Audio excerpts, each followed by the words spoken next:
Indonesia sebagai negara maritim mempunyai Korps Hiu Kencana, di mana satuan di jajaran TNI AL itu mengoperasikan kapal selam. Pengoperasian kapal selam sendiri sudah dilakukan Indonesia menjelang kampanye militer Trikora merebut Irian Barat. Sudah banyak operasi militer dan pengalaman Korps Hiu Kencana dalam mengoperasikan kapal selam.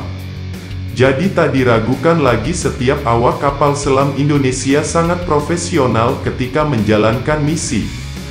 Dikutip dari laman zonajakarta.com dari buku 50 tahun pengabdian Hiu Kencana, salah satu misi yang dilakukan ialah saat melakukan patroli bersama dengan TLDM atau Angkatan Laut Malaysia.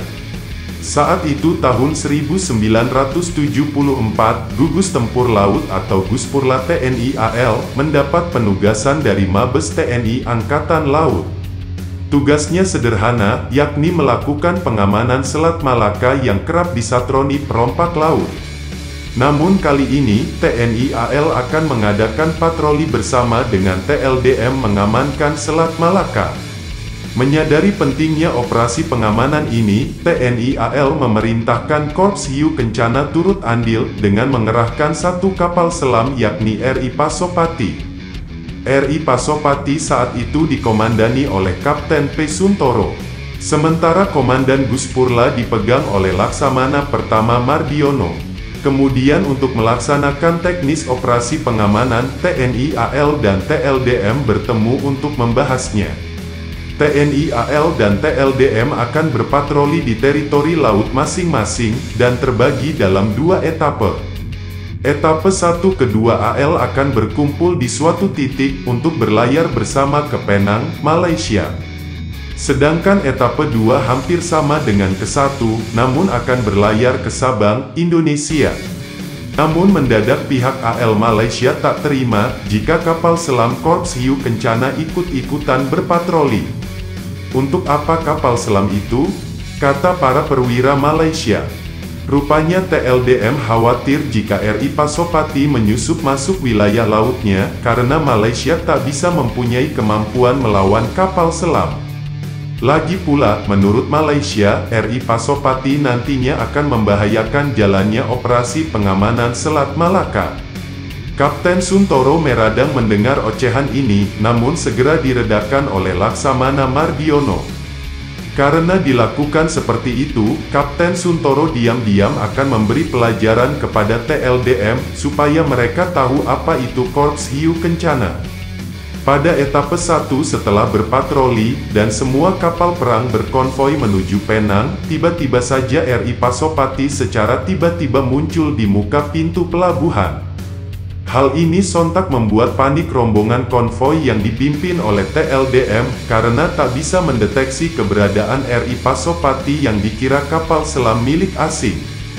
Panglima TLDM dalam operasi pengamanan itu, melihat kejadian ini kesal bukan main, mungkin marah, karena anak buahnya tak mampu mendeteksi kehadiran RI Pasopati. Belum cukup sampai situ, RI Pasopati membuat TLDM panik lagi. Saat etape 2, RI Pasopati melakukan free hunting, dengan bergerak bebas kemanapun mereka suka. Ketika hendak masuk ke pelabuhan Sabang, RI Pasopati masih menyelam, padahal kedalaman laut di sana hanya 20 meter. Menyelam dengan kedalaman periskop, RI Pasopati lantas melihat kapal TLDM yang menjadi kapal komando. RI Pasopati lantas mendekati kapal TLDM dengan tetap pada posisi menyelam, dan setelah beberapa meter, ia muncul ke permukaan secara mendadak, sembari membunyikan gauk atau sirine sangat keras. Awak kapal TLDM lantas kembali panik, kaget, karena dikagetkan dengan kedatangan tiba-tiba RI Pasopati.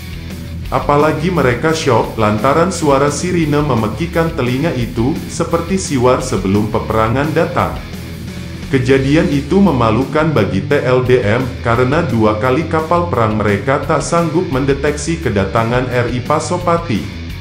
2 kejadian ini, membuat Laksamana Mardiono memarahi Kapten Suntoro dan anak buahnya, karena berbuat kekacauan di sana. Komandan Guspurla sambil tersenyum dan berkata, "Jangan sembrono lagi ya. Dijawab siap laksamana oleh Kapten Suntoro. Jangan lupa like, share dan subscribe Garuda Militer.